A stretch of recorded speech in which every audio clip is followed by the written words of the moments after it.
How to download music from YouTube to MP3. Hi everyone, this is Kate and welcome back to another video, and on today's video we will see how we can download music from YouTube to MP3. So without further delay, let's get started with this video. First of all, open up youtube.com and make sure that you're logged in to your account. So once you're logged in, head over to your profile icon at the top right and click on it. And from this menu bar, you have to click on YouTube Studio. Now once you're under the YouTube Studio, navigate to your left hand side and there is a menu bar just below your profile name. There, scroll down a bit and then click on Audio Library. Now you'll be taken in this page where you can find various music that you can use in YouTube.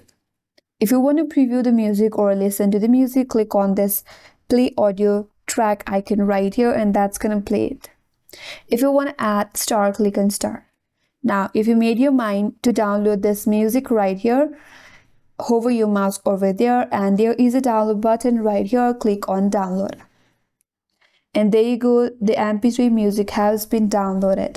So that's the way to download music from YouTube to MP3, and that's all for today's video. Hope this video was helpful, and if you're new to our channel, consider subscribing. Thank you for watching and stay tuned for more videos.